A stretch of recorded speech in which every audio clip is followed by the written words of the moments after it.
네, 안녕하세요. 네, 신호가사입니다. 자, 이제 세 번째 과목, 어려운 과목 끝났고, 이제 네 번째 과목 보도록 하겠습니다. 자, 네 번째 과목 수출입 안전관리 파트입니다. 자, AO 제도가 많이 나왔습니다. 보면은.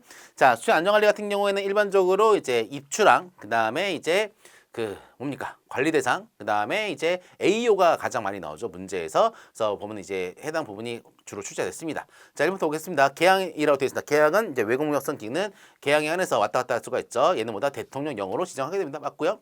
자, 개항의 시설 기준은 관세청장이 정한다? 아닙니다. 아니에요. 요 대상이 틀렸습니다. 자, 이런 것들이 이제 좀 어려운 거예요. 보면은. 자, 그 다음에 답안은 물품의 하역, 환적, 용이한 황금이 확실히 갖추어져 있습니다. 이게 개항의 그냥 특징이죠. 이렇게 있어야지 이제 뭐 하역 신고 그런 거 잘 받을 수가 있으니까. 외국무역 성기가 개항을 출입하는 경우에는 이제 수수료가 없어 경제 부담이 적다라고 되어 있습니다. 그렇죠? 개항을 출입하는 경우에는 경제 부담이 없죠. 하지만 불개항 같은 경우에는 불개항 출입 허가 수수료가 부과가 됩니다.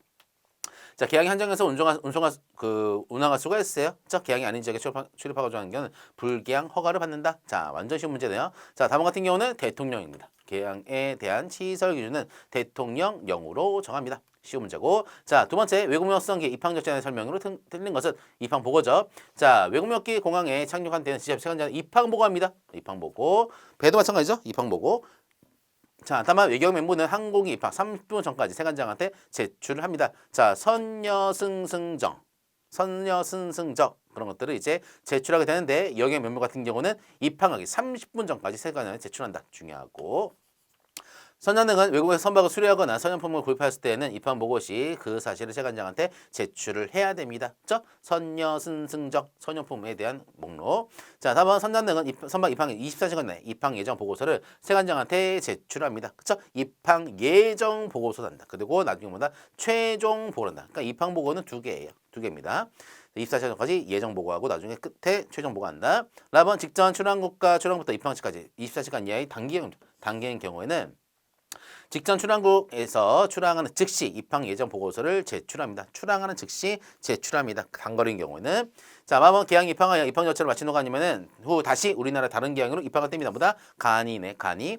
자, 서류 제출의 생략 등 간소한 절차로 입출할 수가 있어요. 항내 다른 장소로 별도의 신고 없이 이동할 수가 있다. 이건 아니지. 그죠? 입출할 수는 있는데 항내 다른 장소로서 별도의 신고 없이 이동할 수가 있다. 이건 안 됩니다. 자, 그래서 보면은 이제 서류실 간소한다라는 것만 되어 있죠. 간이로 할 수가 있다. 그죠? 24시간 이내 다른 데로 가는 경우, 그다음에 이제 24시간 이내 다시 나가는 경우, 그다음에 우리나라 다른 계양으로 가는 경우에는 간이하게 할 수가 있습니다. 아까 뭐 신고 같은 거 없이, 그죠? 왔다 갔다 하는 딴 데서 왔다 갔다 하는 안 돼요. 쉬운 문제고 선용품에 대한 설명입니다. 틀린 것은 자, 보호세구 운영인이 외국 선용품을 보호세구에 반입한 때에는 관할 세관장한테 반입 등록서를 제출한다. 다만 공급자 등이 하송 완료 보고하였거나 보호세 운송하여 도착 보고한 물품은 반입 등록서고 가름한다라고 되어 있습니다. 참, 잘 냈습니다. 이것도 어렵게 냈네. 어렵게. 볼까요? 자, 보십시오. 공급자 등이라고 되어 있죠. 공급자 등이 외국 반대네. 죠? 공급자 등이라고 했잖아. 공급자 등은 뭐냐면은 이제 우리가 이제 항만 같은 데가 있으면은 여기에 이제 여러 가지 이제 뭐 건물들이 있어요. 이 건물들 보면은 거기다 여기 다 있어. 선용품 공급업자. 이거 뭐냐면 배에다가 실릴 이런 선용품들을 이제 배에다 싣기 위해서 이제 서비스 공급 물품들을 대는 업체들이야. 얘네들이. 근데 그런 자들이 이제 반입하는 거죠. 뭐 보면은 아까 뭐였습니까? 보호세구역 운영인 얘는 상관없어요. 보호세구역은 상관이 없죠. 자, 그래서 이제 선용품 공급업자인 공급자 등입니다. 아, 괜찮네. 그러니까 이거에 대한 이해가 없으면은 풀 수가 없어. 내용 보면 다 맞거든요. 근데 앞에가 틀렸어. 그러니까 긴장하지 않으면은 얘도 그 틀린 것을 찾을 수가 없어요. 그렇죠? 자, 공급자 등이 그 성형품 등을 보호세구역에 반입했습니다. 그 이제 배에다 실으려고 그런 관할 시장장한테 이제 반입 등록서를 제출합니다. 자, 우리가 이제 배에 실으려고 성형품 등을 이제 보호세구역에 반입해놨다라고. 하지만 공급자 등이 하선 완료 보고하였거나 보호세 운송하여 도착 보고한 물품은 반입 등록한 것으로 뭐한다? 간주가 됩니다. 그렇죠? 이걸 하게 되면 이제 이걸 안 한다는 소리예요. 자, 됐고 4번 관리대상 화물 검사에 대한 설명 중 틀린 것은 자, 세관에서 이제 관리대상 화물 잡았네요. 자, 세관장은 화주 요청하는 경우는 검색기 검사 화물로 선별된 화물의 검사 방법을 즉시 검사 화물로 뭔다 변경할 수가 있습니다. 검색기를 뭔다 즉시 검사를 할 수가 있다.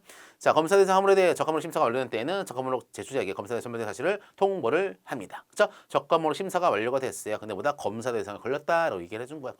그러면 통보를 해줍니다. 당시 물품 관리 대상 화물로 걸렸다고. 자, 세관장은 검색기 결과를 실시했습니다. 이상이 없는 거 판단이 됐어요. 선사가 지정하는 하선 장소 신속히 이동될 수 있도록 조치합니다. 맞죠?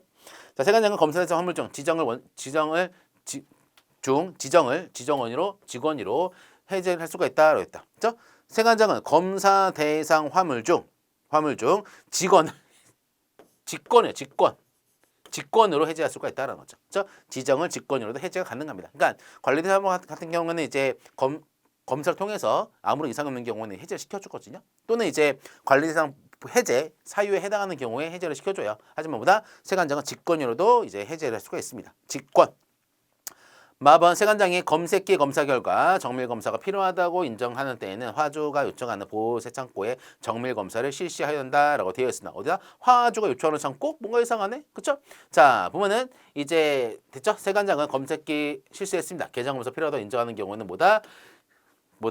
검색기 화면에서 하선 장소에서 지정한 하선 장소에서 개장 검사를 실시를 합니다. 즉시 검사니까, 그렇죠? 화주가 인정 장소로 들어가지는 않아요, 그렇죠? 괜찮네요, 이것도. 자, 그래서 이제 이거 개정이 된 거죠. 개정이 된 게 나왔네요. 정밀 검사 삭제했습니다. 그러다 개정 검사로서 표현을 했어요. 이제는.